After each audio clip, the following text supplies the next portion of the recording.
السلام علیکم every one, میرا نام تانیہ ہے اور آج میں آپ کو ایک اور کہانی سنانے جا رہی ہوں۔ تو یہ کہانی ایسی ہے، جب انسان خود پر سے بھروسہ اٹھ جاتا ہے تو اللہ انسان کی مدد کیسے کرتا ہے۔ تو چلیے میں اپنی کہانی شروع کرتی ہوں۔ ایک شہر میں ایک لڑکا رہتا تھا جس کا نام ایان تھا۔ ایان ایک غریب لڑکا تھا۔ اس کے والد کا انتقال ہو چکا تھا۔ اس کی امی سلائی کا کام کرتی تھی اور اس کی ایک چھوٹی بہن بھی تھی۔ ان کا گھر کا خرچہ بہت ہی مشکل سے نکلتا تھا۔ ایان پڑھائی میں بھی بہت اچھا تھا، لیکن پیسوں کی وجہ سے کبھی کبھار اس کو اسکول بھی چھوڑنا پڑتا۔ ایک دن ایان رات کو نماز پڑھ رہا تھا اور اللہ سے دعا کر رہا تھا، یا اللہ مجھے ہمت دے اور حلال کا دے۔ وہ اپنے حالات کبھی کسی کے ساتھ بیان نہ کرتا، اپنی پریشانیاں کبھی کسی کو نہ بتاتا۔ ایک دن ایان کی امی کی طبیعت بہت ہی زیادہ خراب ہو گئی۔ ڈاکٹر نے انہیں دوا لکھ کر دے دی، لیکن دوا لکھ کر دی تو تھی، لیکن ان کے پاس دوا لینے کے پیسے نہ تھے، جس کی وجہ سے ایان پوری رات نہ سویا۔ اگلے دن وہ صبح مسجد گیا فجر کی نماز پڑھنے کے لیے۔ فجر کی نماز پڑھنے کے بعد وہ ایک کونے میں بیٹھ گیا اور رونے لگا۔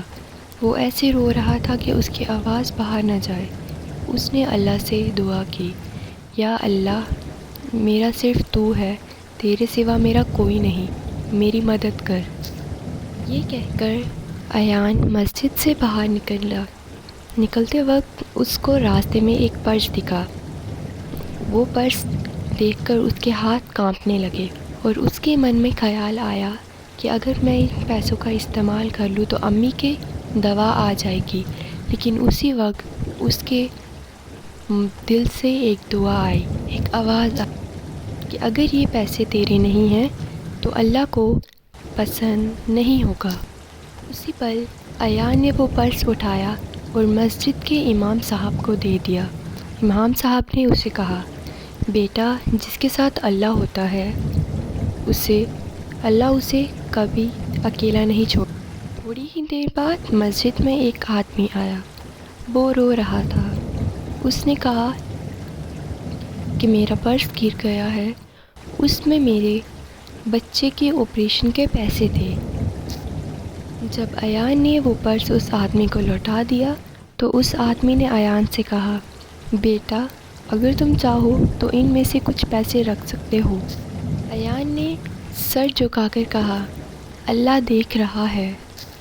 اس کے بعد اس آدمی نے ایان کے سر پر ہاتھ پھیرا اور کہا، تمہاری امی کا علاج میں کرواؤں گا اور تمہاری پڑھائی بھی میں کرواؤں گا۔ اسی پل ایان کی آنکھوں سے آنسو نکل پڑے اور اس نے کہا، اے اللہ سچ میں سب سنتا ہے۔ اور پھر ایان کی امی ٹھیک ہو گئی اور ایان کی پڑھائی بھی پوری ہوئی اور وہ ایک ڈاکٹر بنا، جس سے وہ سب کا علاج کرتا، وہ مفت میں کرتا۔ تو دوستو، ہمیں اس کہانی سے یہ پیغام ملتا ہے، اللہ ہر آنسو دیکھتا ہے۔ حلال اور حرام کا مطلب مشکل میں بھی مت بھولو۔ جب دنیا کے دروازے بند ہو جاتے ہیں تو اللہ کا دروازہ کھلتا ہے۔ یہی کہتے ہوئے میں اپنی کہانی کو ختم کرتی ہوں۔ امید ہے آپ کو میری کہانی پسند آئی ہوگی۔ اگر آپ کو میری کہانی پسند آئی ہوگی تو پلیز میرے چینل کو سبسکرائب، ویڈیو کو لائک اور شیئر کرنا مت بھولیے، اور بیل آئیکن کا بٹن کلک کرنا بالکل نہ بھولیے۔ جزاک اللہ۔